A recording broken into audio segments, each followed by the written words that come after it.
The Dave Hooker Show. A presentation of Off the Hook Sports. Objective insight, expertise, top guests. Available on YouTube, Apple, Spotify, and the Off the Hook Sports app. Download now for free.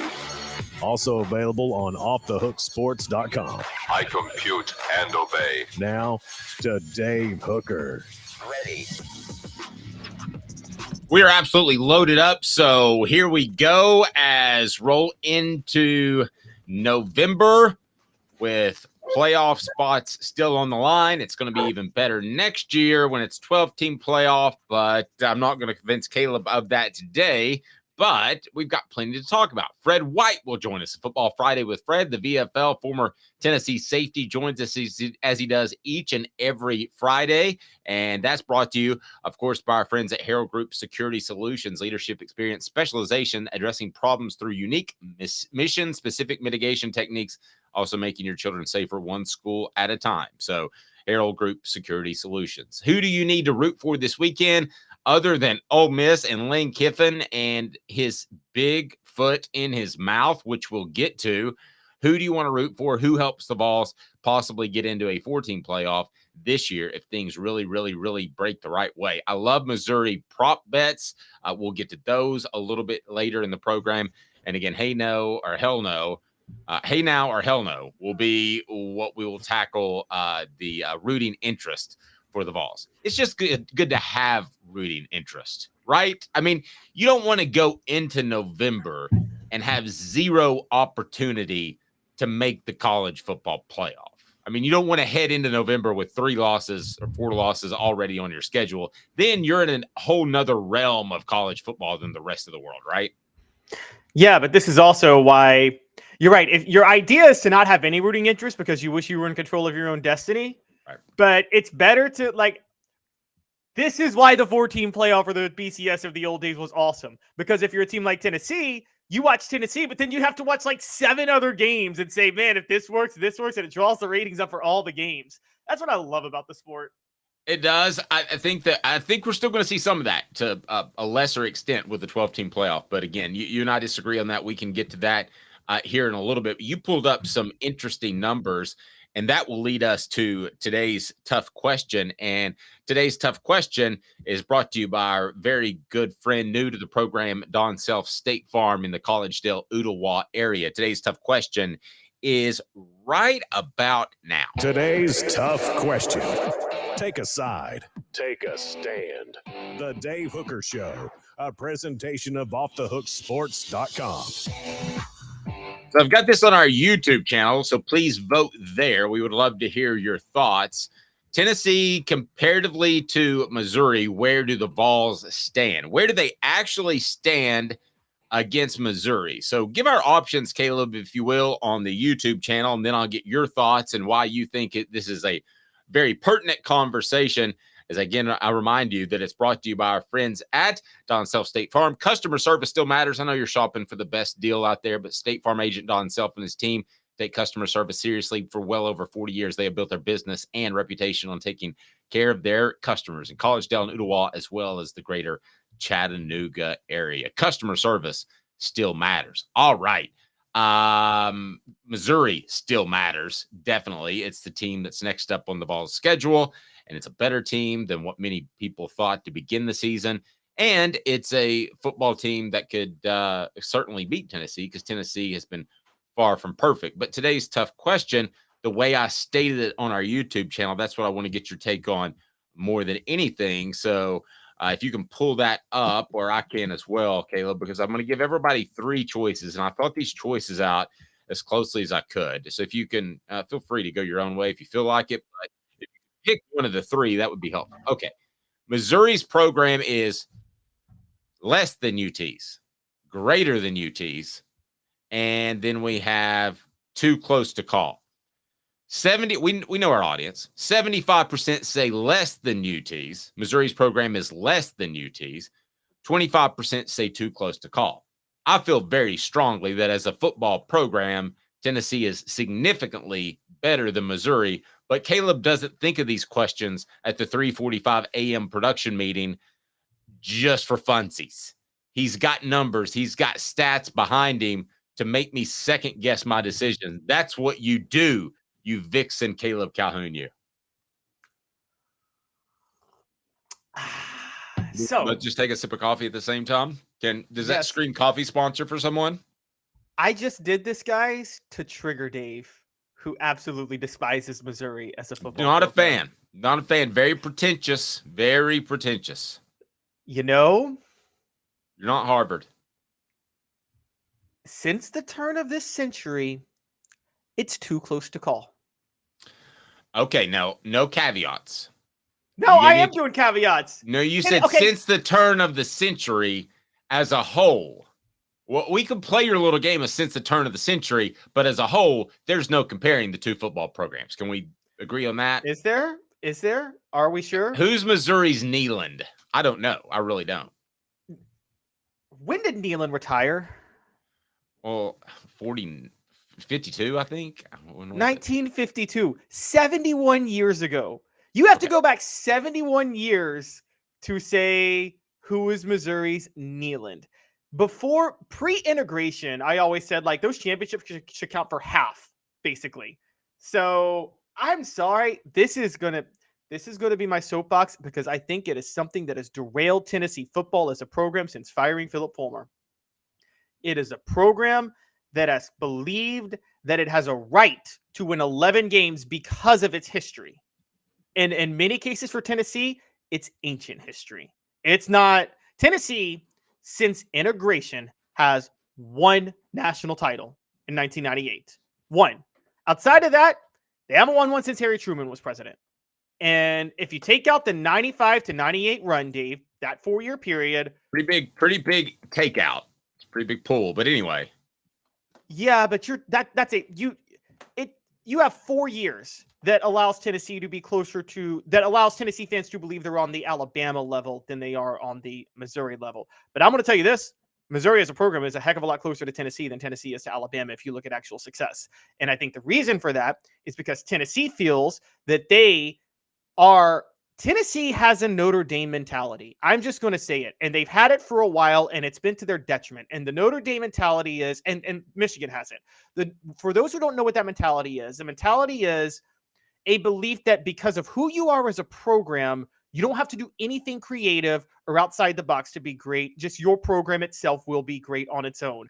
And that's where you get the Derek Dooley's being hired. That's where you get the Jeremy Pruitt's being hired. That's where you get lack of any imagination over a 10 to 15 year period. Well, no, wait a second.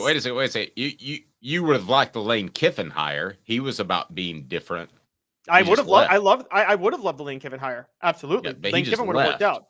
So Yes, yeah, I mean that Derek Dooley and even Butch Jones, that's a lack of imagination hire.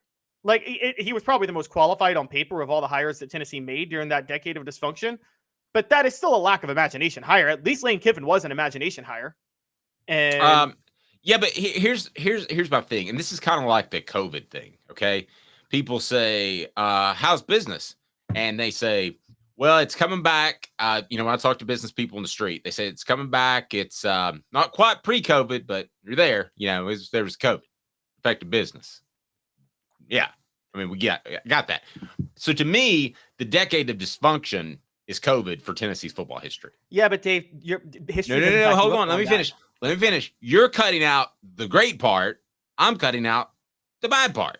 No. I think when you look at Tennessee as a whole, when you take out that decade of dysfunction, you're talking about a program more times than not competes for an SEC championship, right or wrong? Wrong. Absolutely wrong. And more times than not, more than 50%, they haven't been in the competition for an SEC championship. Since you know how many SEC championships Tennessee has since 1970 that's not by default, that's outright? I want to say 12, 14? Since 1970. I said since 1970. Okay, what was it? 2.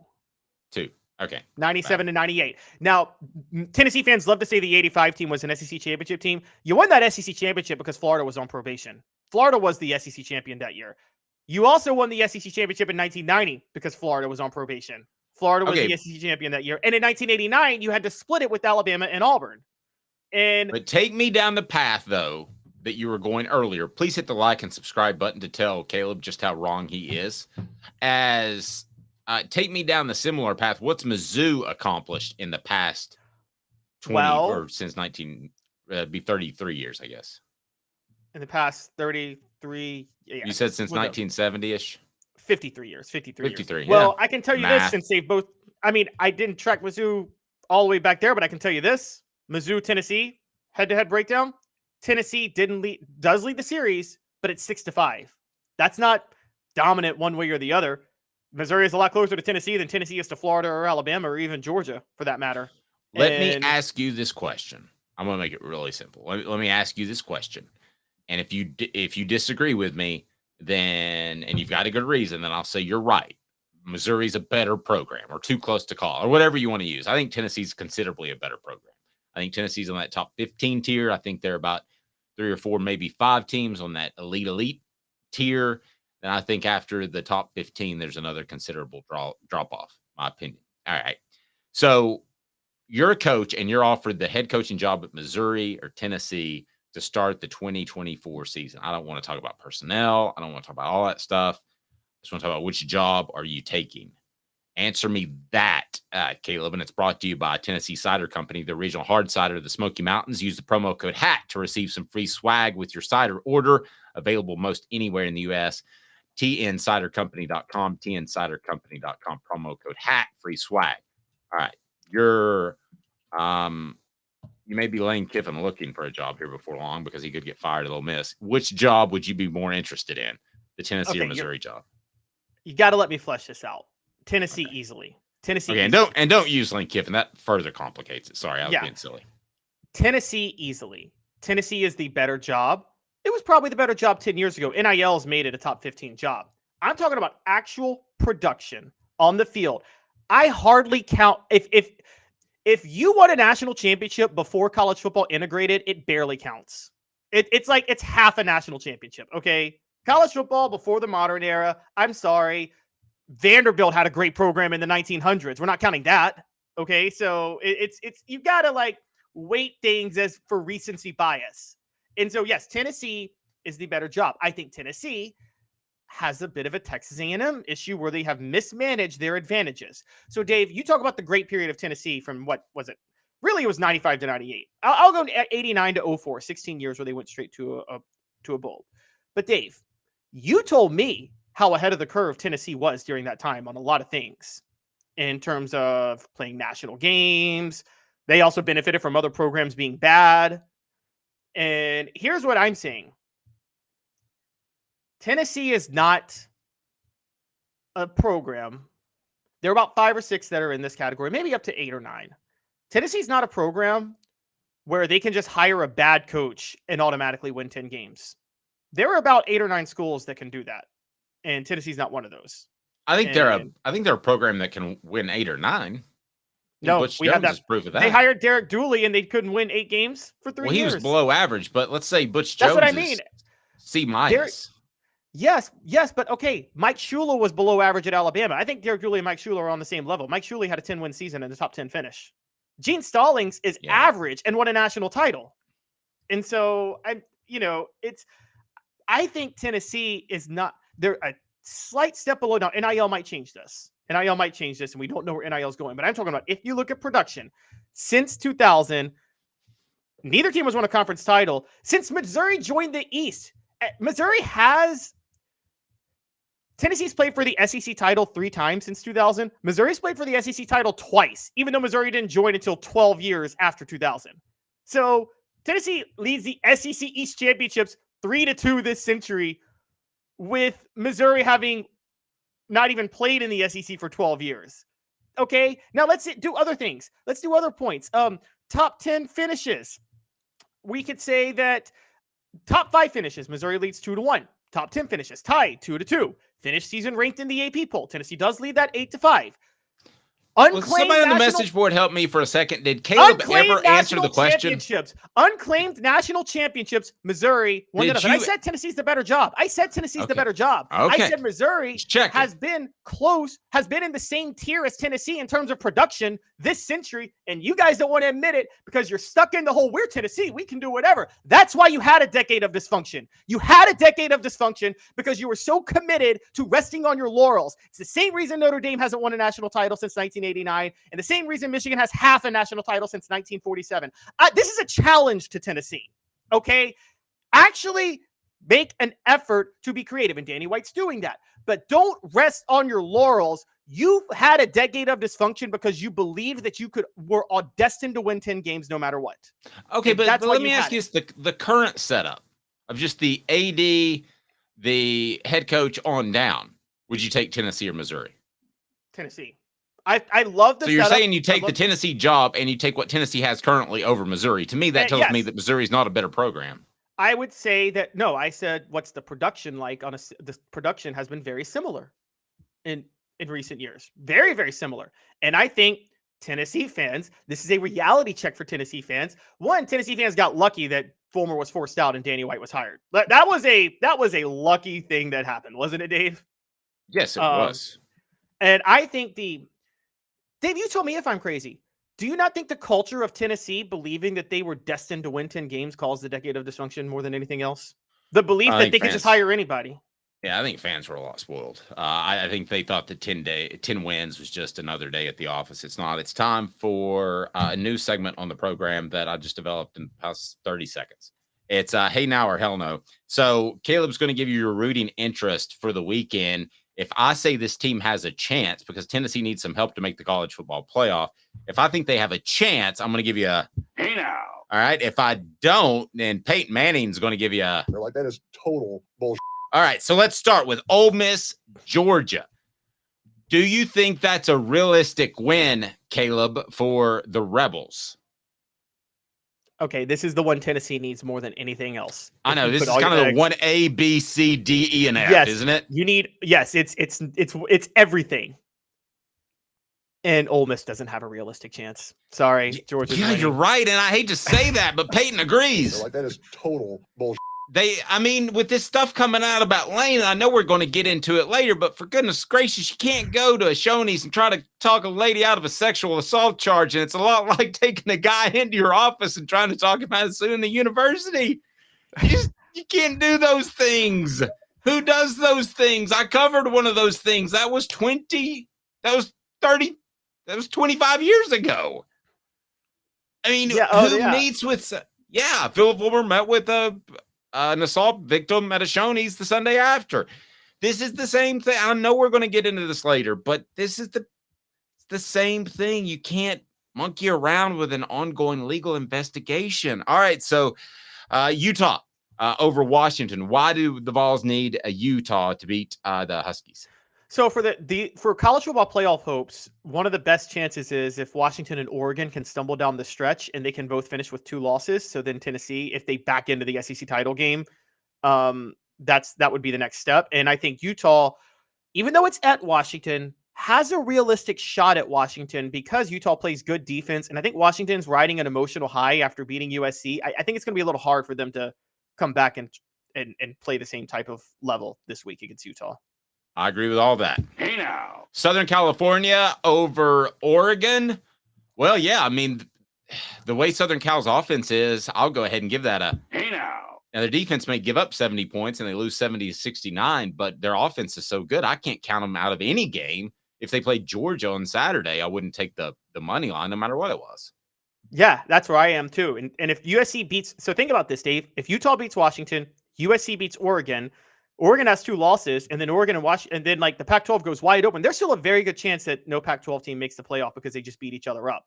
Even though I think it's been the best conference in football this year, it's kind of the old SEC. Remember the SEC in the early 2000s had trouble getting a team into the national title game because they kept beating each other up, and that might be the Pac-12 this year.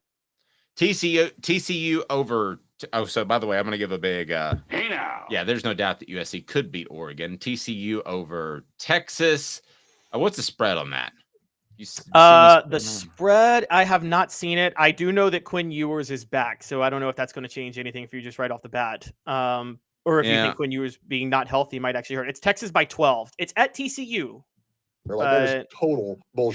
I don't see Texas dropping this one. I don't either. I don't either. Michigan over Penn State. I mean, Michigan. Here's the thing you don't want if you're Tennessee and you're trying to get into a playoff, or if you're any team, honestly. You don't want a three-way tie where Michigan, Penn State, and Ohio State all have one loss, because then there's an argument that all three could go to the college football playoff. And if Penn State beats Michigan this weekend, and then Michigan beats Ohio State, that's exactly what happens. So you desperately want Penn State out of the picture, and meaning you're going to beat Penn State.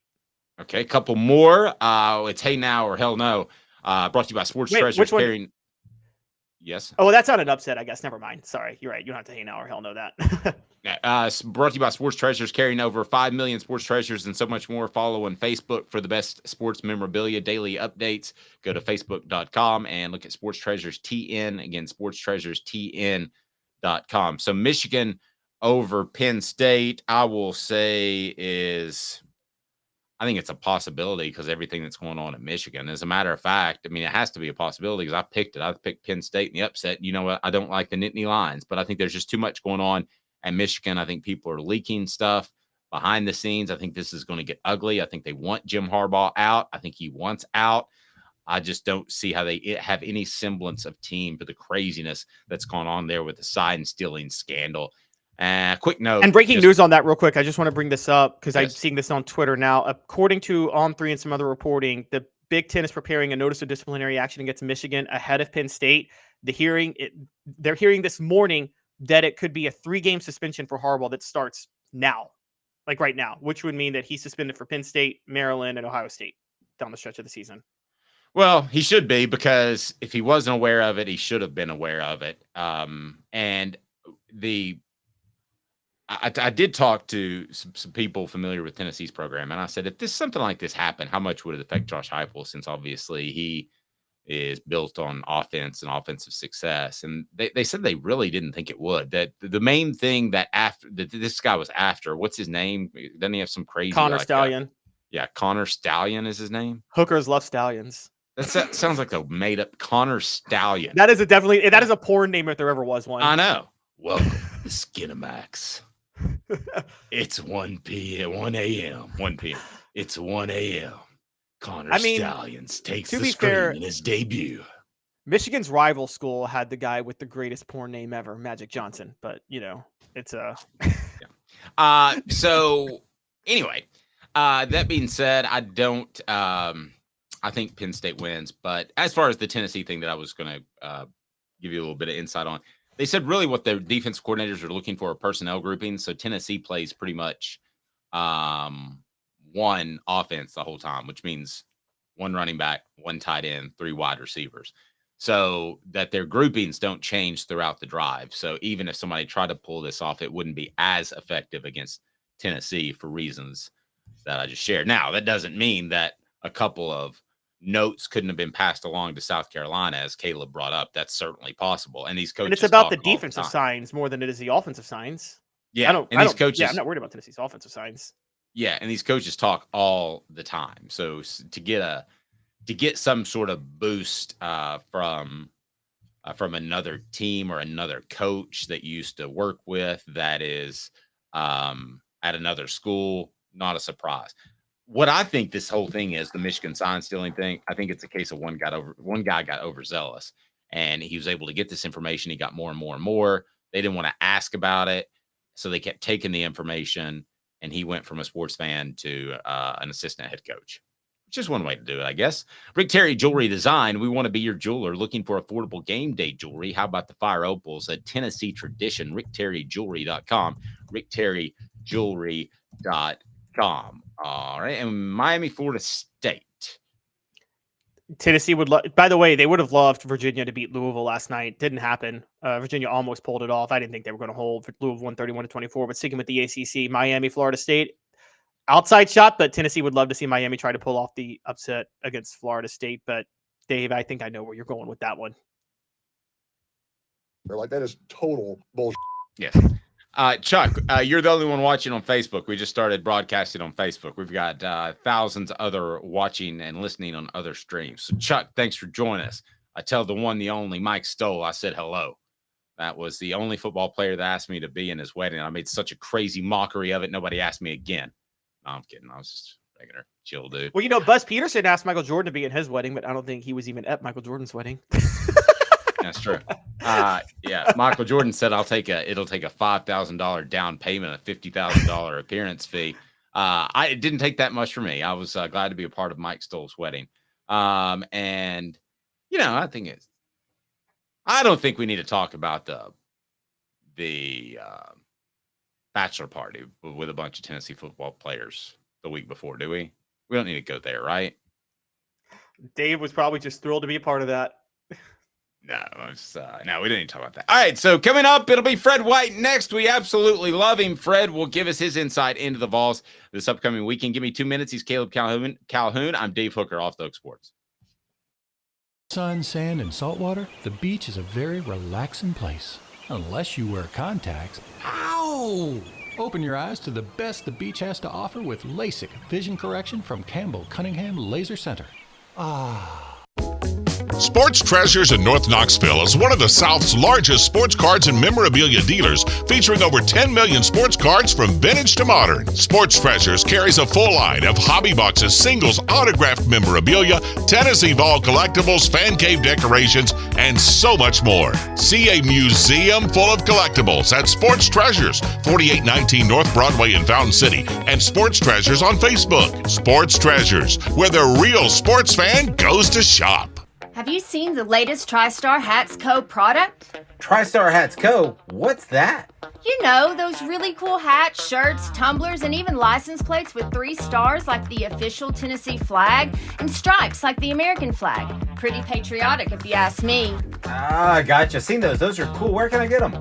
Simple. TriStarHatsCo.com. And if you order now, there's 10% on any order $50 or more. Plus, use the promo code HOOKED. With the promo code HOOKED, you get 10% off. That's hooked. And don't forget free shipping with any order over $50. Stock up at TriStarHatsCo.com. That's TriStarHatsCo.com. There are plenty of wannabes out there, so make sure you go to TriStarHatsCo.com for the best quality and customer service. Will do, and I'll be sure to use the promo code HOOKED. That's hooked when I do, to save an additional 10% off. TriStarHatsCo.com. TriStar Hats Co. is a trademark of TriStar Hats Co. LLC. Any use without express written consent is prohibited. What's up, everybody? This is Jacob Warren asking you to like, subscribe, and share. Dave needs this. Who's this guy? Hello, wizard. The Dave Hooker Show, a presentation of Off the Hook Sports, YouTube, Apple, Spotify, and the free Off the Hook Sports app. Back to Dave Hooker. All right, Fred White to join us here just momentarily. Click that like button, subscribe if you haven't to this point. We greatly appreciate that. Recent boost in our subscribers, recent boost in our listeners has been pretty seismic, and we appreciate that. Colton asking Uncle Hook at the bachelor party. Yeah, so I'm trying to become, I think there's a new line of clothing in this that could be on our merch shop, Uncle Hook. What do you think? Is there something there? I think there's something there. I think now that he's not working, you should do that and then do a commercial selling the shirts with Ed Orgeron in it. I bet he'd do it for you. Yeah, you could do it in a heartbeat. I only have so many impressions. I have Keith Morrison. Oh, that pesky DNA.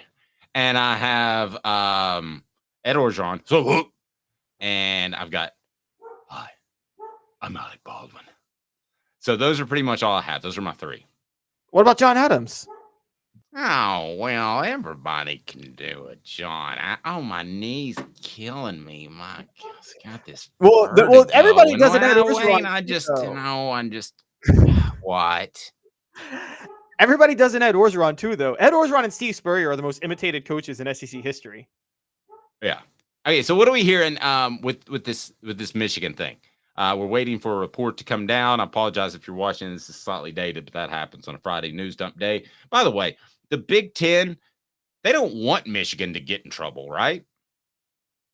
Well, the Big Ten's the one coming down on Michigan. And But I mean, intrinsically, if it's something they could avoid altogether, if this never even happened, that would be their preference. So their second preference would be an argument to let them off the hook completely. I'll tell you the Big Ten's. Well, here's what the Big Ten wants. Here's how they can avoid this altogether. They want Michigan. And by the way, Big Ten officials are going to be. Watch out for Big Ten officials this weekend because don't tell me they're not in on this. Whoa, they want. How would they be in on what? Wait, let me finish. They want Michigan to be completely knocked out of the playoff race and Ohio State or Penn State to be the team to get in.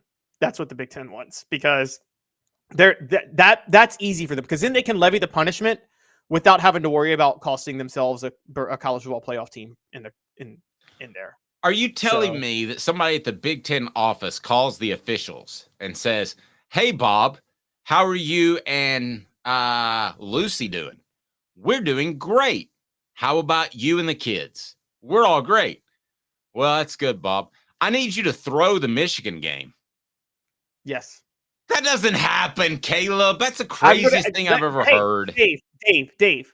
The SEC is still mad to this day about the national title revenue they lost with Tennessee losing to LSU in 2001. What happened 3 years later when Tennessee played Auburn and Auburn was undefeated and had an outside shot at the national title? Remember when Tennessee really fought their guts off to try to almost beat Auburn in the SEC title game?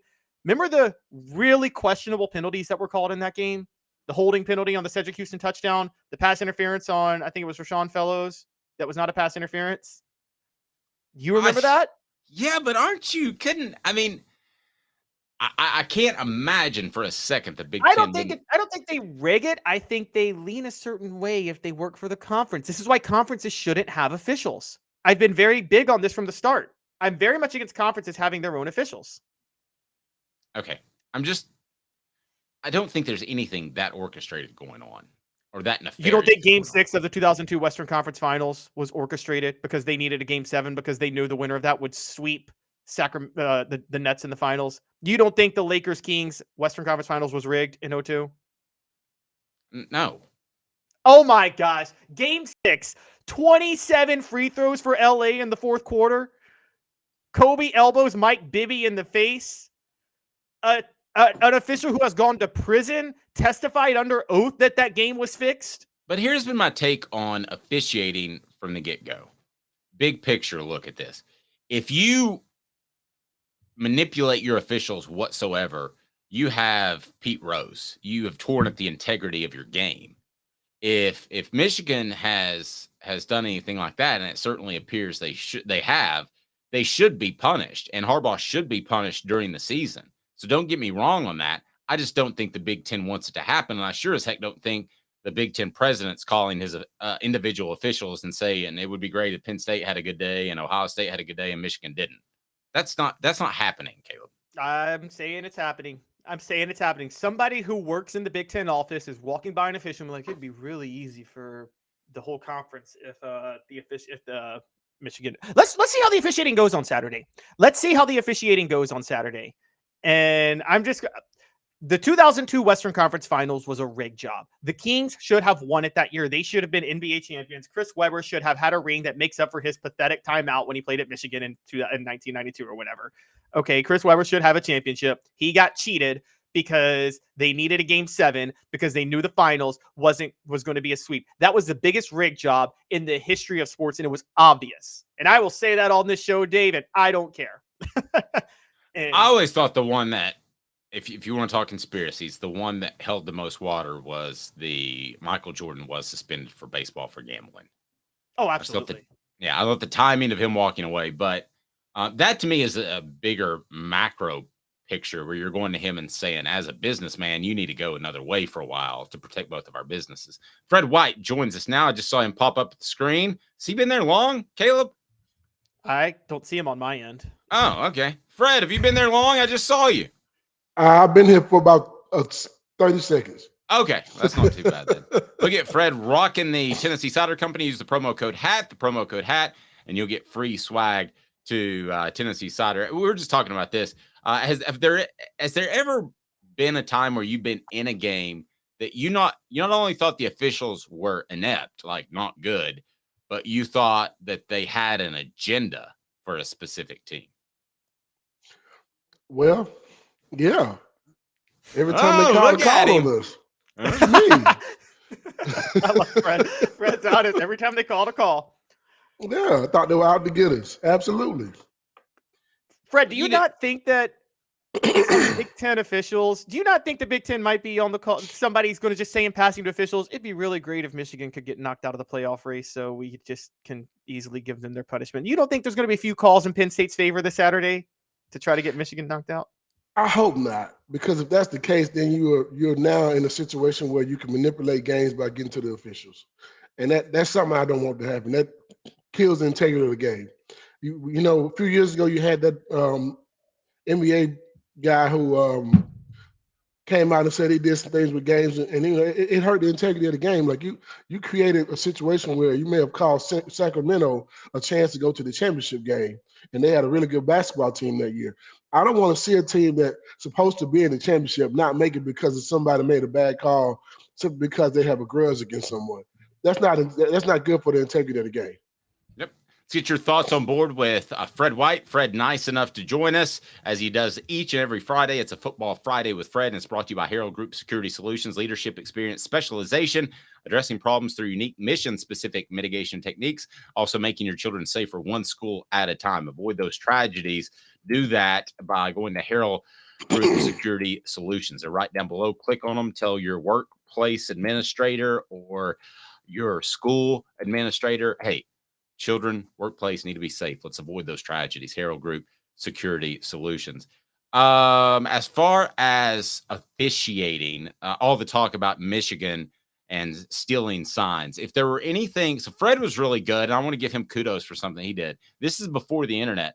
Fred was really good at doing his research, and it had to do with the mom's name, the girlfriend or wife's name, perhaps child's name, and that he would call out that name repeatedly during the game. That's research.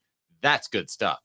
But Fred, from a sign sending standpoint, is there any one thing that you could see that you think would really help you as a player during the game, or does that have to be up at the coaching level? We look at signs too, as being on the football field. You think Steve Spurrier didn't know what we were doing when we called our signs? We played them in 1998. Was the first time we actually changed our signs, and we did that amongst us. Deion Grant, Dwayne Goodrich, and Steve Johnson. We did that amongst us and our secondary guys. We just said, you know what, Coach, they may have our signals, so how about we do this just in case? Instead of calling quarters how we used to, quarters was called this. This was now 2-5, meaning like cover 2 with 5 on the backside. If you had a short backside, we would change it. This was 2-5, hand on head, hand on hip. That was 2-5. Now we're going cover 8 with that. We did that for the entire first half of the game, and that was a change from what we normally did. And then we went right back to our regular way in the fourth quarter. We changed it in the fourth quarter. Hey man, everything now is regular call. Let's go back to regular call. And what we did. So if they had our signals beforehand, we found ways to combat it by doing those things. And that's something I know we did in 1998. We played against Florida.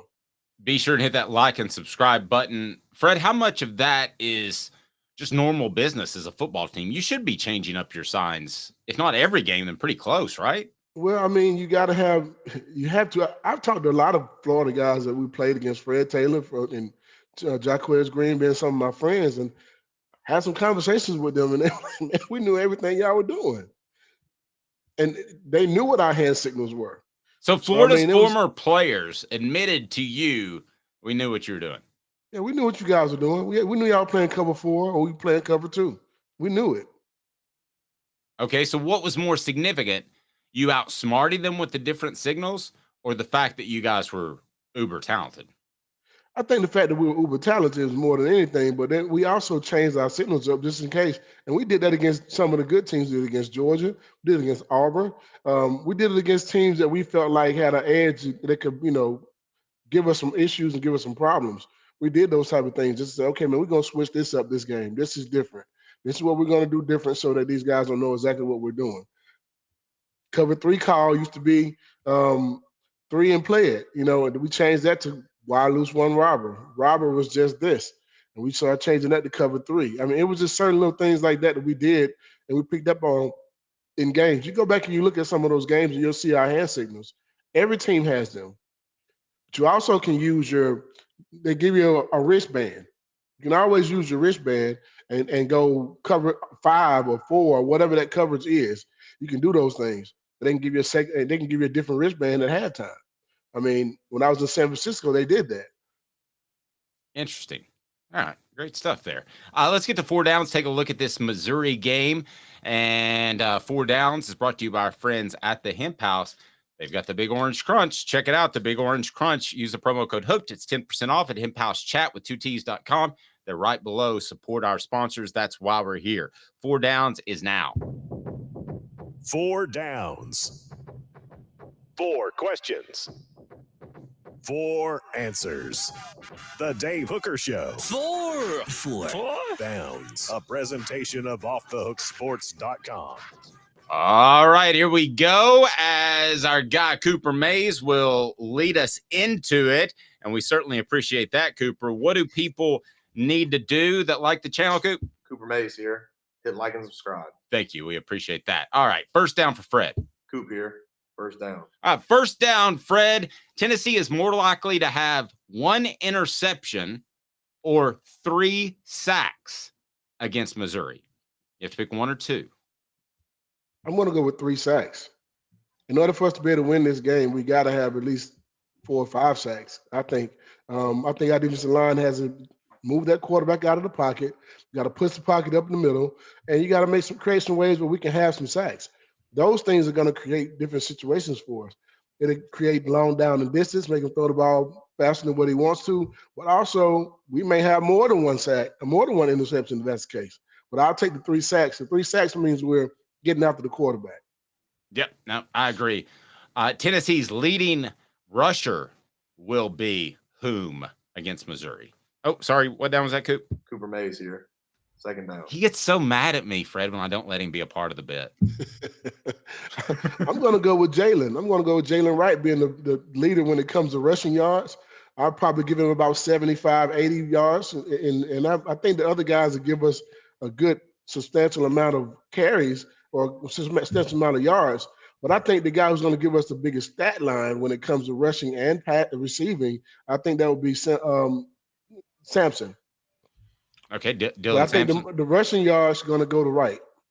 Okay, I can see that. All right, what down, Coop? I'm not leaving you out of the bit, Coop. Just all you got to say your part. Tennessee center Cooper Mays here. Third down. All right, this is my prediction. Squirrel White has been on the verge of a major breakout game that, like, who's that guy? Jalen Hyatt style game. I'm not saying 5 touchdowns and 250 yards receiving like against Alabama, but I think he's been on the verge of a breakout game for quite some time. I've got Squirrel White at 85.5 yards. Would you take the over or the under? I'm going to take the over. I'll take the over simply because I think the middle of that defense is going to be wide open for him. If we can get Joe to get that ball to him in open spaces, I think he will get over 100 yards in this game. I watched a few weeks ago where he had 10 catches for 100-something yards. I'm looking for him to have about 7 for about 135. I'd like to see that. And at least 2 tugs. Yep, I can see that. And then let's get to the last down here, Coop. Here we go. All SEC center Cooper Mays here. 4th down. How many points do the Vols need to score to win this football game? We would be having this discussion last year, and we'd say 50s and 60s and all those crazy things. Now we're a little bit more into reality. How many points does Tennessee need to score to beat the Tigers? I'm going to say 35. That's a good one. I felt like if you just said 32, I could still see Missouri winning, but 35, I don't know why, but that's right where my number was. I don't know what that says about you or me, Fred, but why did you pick 35? Well, I don't think it'll be 40, and I think we'll be out of the 20s. I just think 35 is that number. No. What about you? No major reason. What about you, Caleb? I think I'm right on Fred's level with 35. Here's where this is going to get tricky. And so I think this is going to be one of those last year type of Tennessee games where they build a gigantic lead and then Missouri is coming back late. So Missouri scores maybe like 31 points because Tennessee's just called off the dogs and let Missouri throw all over the field. And it's like, okay, Missouri scored 31 points, but that doesn't necessarily mean Tennessee needed 32 to win. They probably only needed like 27 or 28 to win. And they let Missouri score a couple of last minute touchdowns. So I'll go with Fred with 35, but it's kind of tricky with something like that.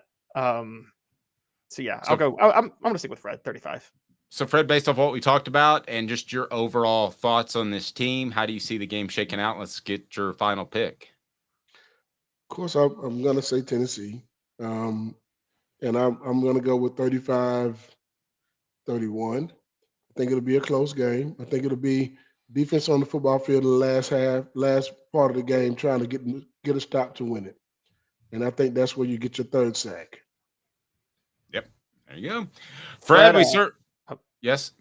Oh, sorry. I just want to point out, Fred, I don't know if you know, but the message board and Dave is very, very mad at me because I said, without your production from 95 to 99, without that period, Tennessee has barely been above Missouri's level as a football program. So they owe it to you to actually claim that they're a better program than. But you take out the best period of that time frame. I got the numbers to back it up. I'll say this though: since 1998, they went to the SEC championship game 2001, 2004, 2007. They didn't win those, but they still went. And Missouri went in 2013 and 2014 to the SEC. We still went another time more than they have. Yeah, but they've been in the SEC 12. They've been in the SEC 12 years fewer than than Tennessee has. They didn't join until 2012. You know what Fred and Peyton Manning? You know what Fred and Peyton Manning think about that? Your take there, Caleb? They're like, that is total bullshit. Yeah, that's what they think about that. Thank you, Peyton. I didn't have to say it. That's right. I'm just saying. I'm not sorry. I mean, Peyton's usually more reserved and conscious of his image, but you've got him so mad he just can't stop. Like, y'all know I don't troll on purpose, right? Fred, it should be interesting, and always Georgia next week. Being a Georgia guy, I'm sure you're up for that one, so we look forward to visiting with you next week. Have a blessed weekend. Rocking the Orange again, Tennessee Cider Company. Go to tncidercompany.com. Use the promo code HAT for free swag like that with any order. And those awesome ciders you can order almost anywhere in the United States of America. Yes. Fred, certainly appreciate it, buddy. I appreciate you guys for having me. Hey, I want to reach out to all my Tennessee people who are in the state of Georgia. If you're looking to get some information on your insurance, if you're just looking to see if you got the best coverage or the best levels, if you're looking to see if you have the best coverage for your home insurance or the age of your roof or how those things work with the storms and everything coming through, just any information you want to have on your insurance business, feel free to give us a call. My number is 770-381-0367. And you can also look us up on every social media platform there is, Facebook, Instagram, and also X. X, we're finally getting to say that. I know. I feel like I'm looking at something weird on your phone. Like your wife goes, "Hey, what are you looking at?" X. Yeah, it's 2:30, and it can get you in trouble in more than one way. It could be an ex-girlfriend or the start of something that's not even. You don't want to keep going with the other exes. Yeah, like it's just X. It's not triple X. With the Michigan sign stealing scandal, just real quick before we let you out of here, how great of a poor name is Connor Stallions, though? The guy who did it. I'm not gonna go there with you, Caleb. I got children that watch this show, and I'm gonna go in a different direction. That's right. Yeah, come on. Yeah. Peyton, thoughts? Like, that is total bullshit. Thank you very much, Fred. I appreciate it. All right. Fred White, ladies and gentlemen, he is phenomenal as always. Yeah, Peyton's not gonna put up with that. Caleb, you're just going to have to bring something new. City Heating and Air Conditioning, 50 years in East Tennessee. Integrity matters. Don't trust a fly-by-night HVAC company that could tell you need a new unit that could cost you thousands or more. CityHeatandAir.com. CityHeatandAir.com. Coming up on the program, we have our what do we have coming up? Oh, I'm on the wrong list. All right. We've got the Tennessee-Missouri prop bets. But first, I'm going to get in the Lane Kiffin hot mic thing. Is he in the right or not? And I'm going to tell you why he should be very concerned about his job in 2 minutes. With Caleb Calhoun, I'm Dave Hooker. think we're going to get woke next. I don't know what all that means. Caleb's going to help me navigate that land. Oh, I hate the phrase. Got cataracts?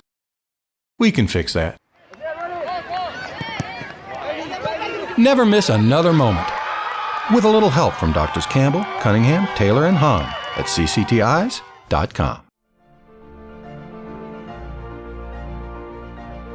Hi, I'm Rick Terry, and we at Rick Terry Jewelry Designs pride ourselves in the highest quality craftsmanship from a family-owned business here in Knoxville for over 35 years. At Rick Terry Jewelry Designs, we also take pride in being an affordable option for all your game day accessories, especially those fire opals. At Rick Terry Jewelry Designs, we want to be your jeweler every day and especially on game day. Go Vols!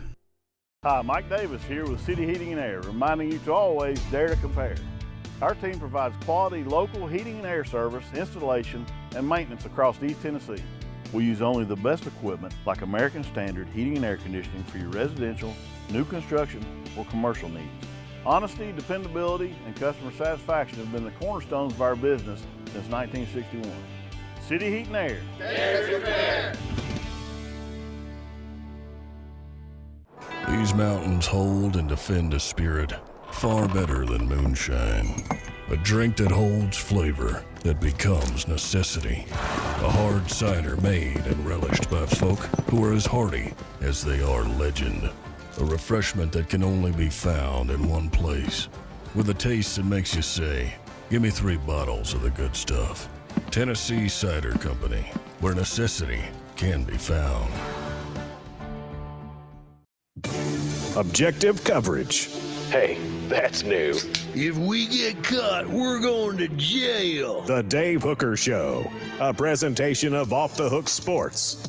YouTube, Apple, Spotify, and the free Off the Hook Sports app. I'm going to need to see some identification. Back to Dave Hooker. Forget this Lane Kiffin topic. It's a big thing. And Caleb sent it to me yesterday, and my phone wouldn't work because I was on a business meeting. And I couldn't listen to it, but I knew I wanted to listen to it to the point that I called Caleb and I was like, is there any other format you can send it in? Because I can't hear it in my phone. And Caleb's like, no, why don't you just wait until you get to your spot and then I'm sure it'll work and you can listen to it. I'm like, but I want to hear it now. I mean, I was like that needy child. You know, I need it now because I knew that there was a potential out there for really stepping outside some bounds. And I know Lane Kiffin isn't afraid to do that. And most coaches aren't saints, guys. I'm not here to cast some dispersion on Lane Kiffin. I think a lot of the coaches in the SEC would have done what he did, but would have probably found it a way for it to be a little less messy. So let's go into it. The former Tennessee coach has filed a lawsuit in September of $40 million. No, he didn't file the lawsuit. A player filed the lawsuit. Right. A lawsuit is filed by a player for $40 million, alleging that Ole Miss, Kiffin, the whole group, that they weren't, they didn't acquiesce to his mental health concerns, essentially. Correct. Yes. Okay. So, now help me with this part. What does woke mean? Will you just tell me what woke means? Because I don't want to stick my foot in my mouth, but I want to tell you how I feel. Woke means, okay. I don't like to talk about the word woke anymore because it's been so misused and abused. And honestly, anti-wokeness is as stupid as wokeness was back in the day. So woke at its principle is something we should all be okay with at its original meaning, which is just awareness to social injustice, wherever it may be. In this particular case, it would be mental illness. Right. In this particular case, woke is oftentimes associated with being transsexual or bisexual. No, not. It's not that. It's a lot of times it is. In this particular case, we're talking about mental illness. Oh, yes. In this particular case. Now, woke has been used derisively by certain people who think that people who they manipulate awareness to social injustice to go too far, to just cast aspersions on people and call you racist and sexist or whatever if you just disagree with it. So, and that's where wokeness to a lot of people has gone too far. And so. Okay, so we're not going to. Rocky Top Tom's asking me, please don't get political. I'm not. I'm going to explain to you, though, why there could be an opening at an SEC school with Lane Kiffin. I think this thing could blow into this. I'm not saying it should or shouldn't, but because of the woke movement, the cancel culture, I could see this resulting in a coaching change. I'm not going to ruin the show with politics. Don't worry. Just roll with me, Rocky Top Tom, because here's what, and if you haven't heard it, here's what Lane Kiffin had to say. Let me give the backstory before I play it. So DeSanto Rollins had missed, I think, 2 weeks of practice, and it was in the spring. And it was a mental health break, he said. Apparently, he had been ghosting Lane Kiffin. Lane Kiffin, it doesn't sound like wasn't against him taking a 2-week break. Lane Kiffin just wanted to talk to him first. And so he finally meets with Lane Kiffin, and this is Lane Kiffin, how he responded when they met. And DeSanto Rollins, apparently, it sounds like secretly recorded him. Here we go. Which in and of itself, man, I just say, when you're recording somebody, it paints you in a different light. Is that safe to say? It does. When you're going out of your way to record somebody, that's a little nefarious in and of itself. All right, go ahead. Tell that to Philip Fulmer. Sorry. Okay, here we go. If you would have come here when you kept getting messages, the head coach wants to talk to you, and you saying, I'm not ready to talk to him. I wasn't. Well, what world do you live in? I don't see why you gotta be disrespectful, honestly. Get out of here. Go. You're off the team. You're done. See ya. Because I'm... See ya. Go. And guess what? We can kick you off the team. So go read your rights about mental health. We can kick you off the team for not showing up. When the head coach asks to meet with you and you don't show up for weeks, okay, we can remove you from the team. It's called being it's called hiding behind and not showing up to work. Now, what Lane didn't need at the end of that was calling him a name and saying not showing up to work. But Travis says, if I missed 2 weeks of work and avoided my boss at all costs, I would get fired. Kid learned a valuable lesson.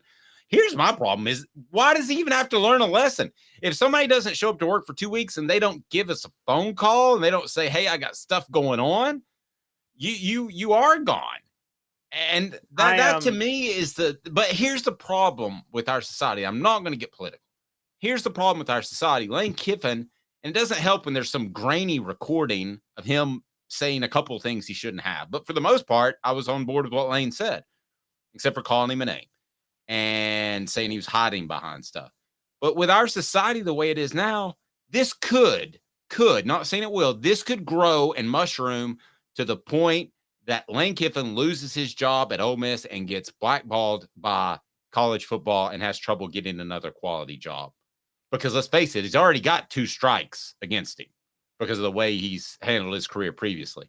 Don't rule this out, Caleb. This is one of those little bitty things that could grow into a very big thing in the coming weeks. Okay, so I'm with you with the Lane Kiffin thing. I'm with Lane Kiffin. Maybe he shouldn't have used the words. You've covered him. I don't know if Lane Kiffin does Lane Kiffin have trouble controlling his temper sometimes? I don't know. Maybe he does. Maybe he doesn't. He didn't seem like a coach who had trouble controlling his temper. No, quite the opposite. I never spoke to a Lane Kiffin even after they had 3 players arrested at the Pilot for trying to steal a hamburger. I never experienced a Lane Kiffin that sounded that frustrated and that mad. Okay, so here's where I'm going to go with it. I'm on everybody's side. Lane Kiffin should not be fired. He was 100% in the right. Because here's my thing. And there's a line here.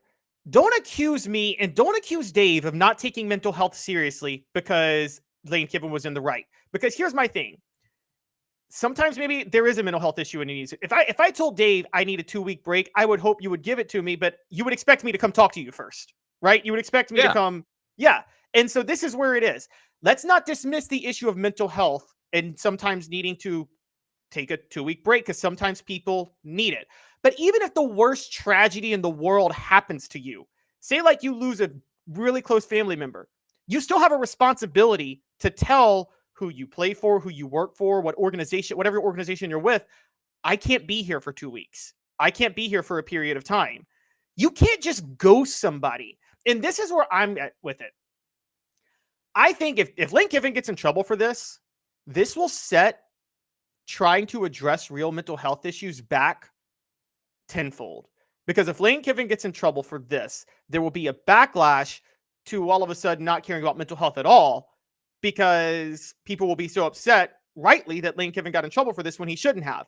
The way you approach mental health, and this should be a protocol across the board, is we will take your mental health issues seriously. We want to do that. If you need this break for whatever it is, fine, but you cannot ghost who you're working for or who you're playing for if you're having these issues. You have to talk to the person.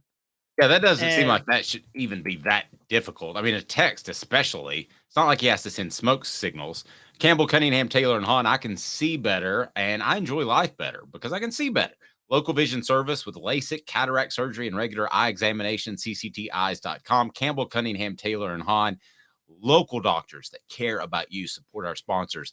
That's why we're here. So it'd be interesting to see how Ole Miss handles this. In some ways, I know it's crazy, but in some ways, I think this could be as big for Ole Miss's program as the Michigan sign stealing thing is for their program.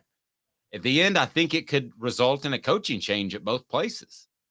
Now, it's more likely at Michigan because I think Harbaugh wants to go, but let's not forget Lane Kiffin wants to find another job that he can win a championship at. He doesn't think he can do so at Ole Miss. Yeah. But Dave, don't you think many of the coaching fraternity will actually side with Lane Kiffin on this in this specific instance? Yeah, but those aren't the dudes that are making the hires. Don't you think an athletic director would side? If you're an athletic director, you would feel the same way Lane Kiffin made. You wouldn't? You wouldn't think like an athletic director would never expect to be ghosted by one of the people who works for them. No, it doesn't. See, that's the problem I've got with this wokeness thing. It doesn't matter who's right or wrong. It's the how you look. Okay, so listen, Josh Heupel was not a slam dunk as a coach, as a hire. Most coaches aren't a slam dunk. How many slam dunks have there been? I thought Urban Meyer to Florida was a slam dunk. I thought Nick Saban to Alabama was a slam dunk. I mistakenly thought Jim McElwain to Florida was a slam dunk. Those are the 3 slam dunks I thought in my life, and I was right on 2 of them. Not 3, but 2. And so here's the problem I have with this wokeness thing.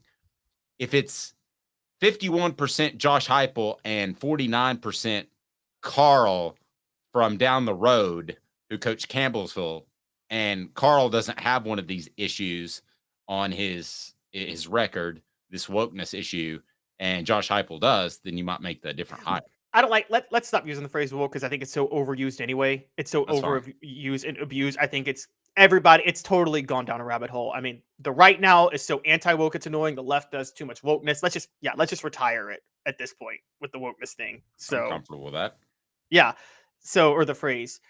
But on the overall issue, if you're talking about how it looks nationally and fair or unfair. And yes, the truth has no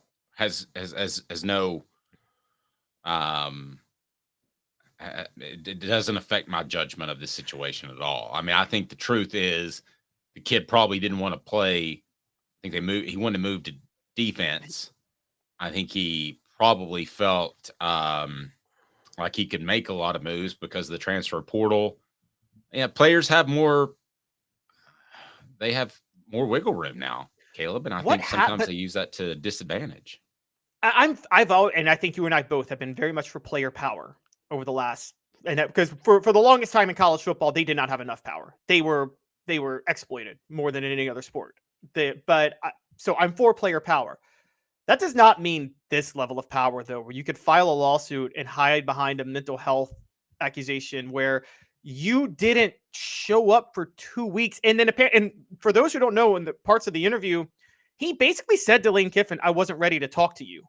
I'm like, I'm sorry, but you can't sit there and say, I wasn't ready to talk to you. Even if you're not, say, I am in a severe depression. Just send a text. I got a severe depression right now. I really need a 2-week break. I can't really talk to anybody right now.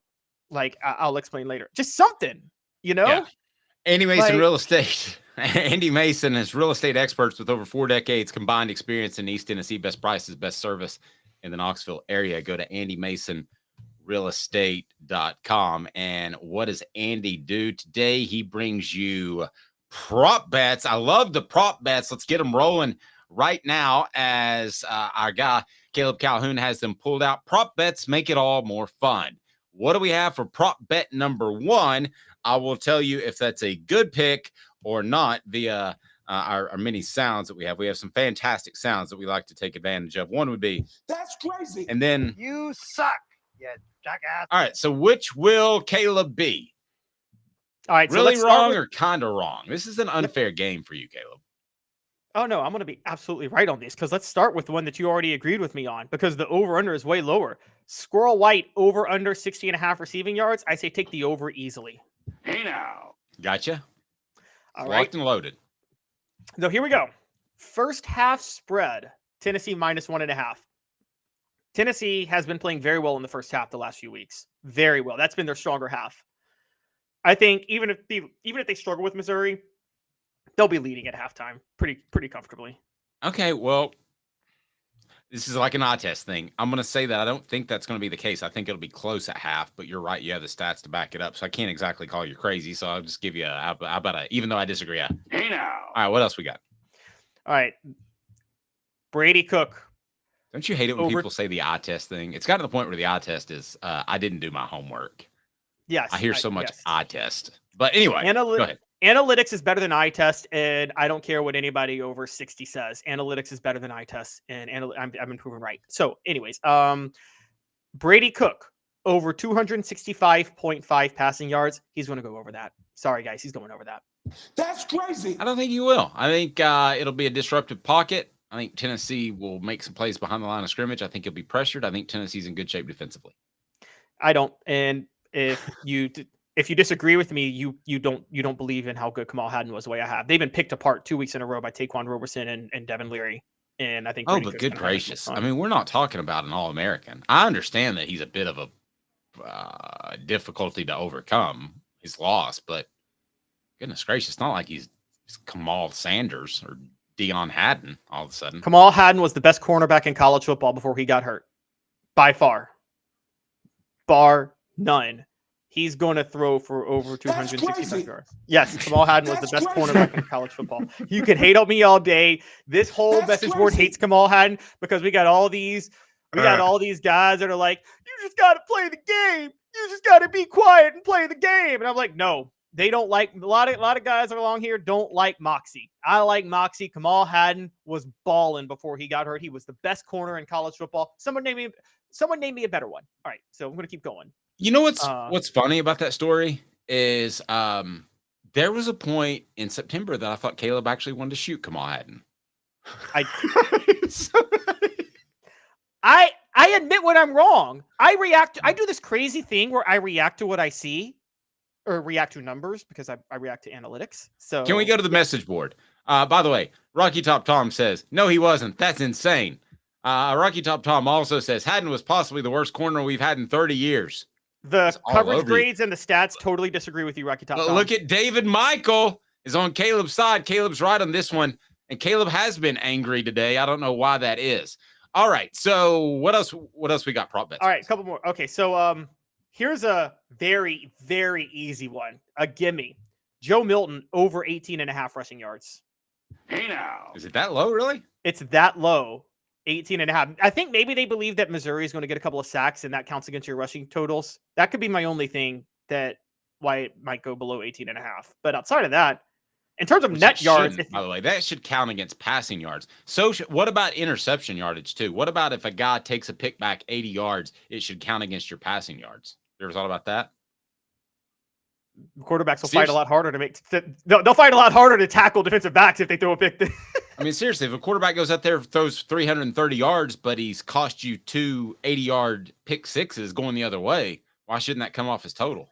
Well, in the NFL, it doesn't even count against the quarterback's passing yards when he gets sacked. It counts against the team passing yards. That's why you see selfish players like Aaron Rodgers hold the ball so long because they know if they get sacked, it won't count against them. It'll count against their offensive line, even though I think it should sometimes count against the quarterback. Dave, how many quarterbacks have you watched that they get sacked a lot because they don't get rid of the ball? A lot. Just a little bit Joe Milton action this year too. Aaron Rodgers' season-ending injury was his fault. He didn't get the ball out on time. He deserved that season-ending injury because he didn't try to throw his line under the bus. Fault. When you start to have the Achilles and stuff, that's a little bit of father If time. he got rid of the ball quicker, he wouldn't have had the Achilles injury. But he was a selfish player, and he wanted his line to take the blame. There, I said it. There are 2 injuries, Caleb, that you could get a call from me, and it could be not making the show today. I'm at the gym, Caleb. Bad stuff happened. One is Achilles, one is patella tendon, which runs over the top of your knee. Those are old people injuries.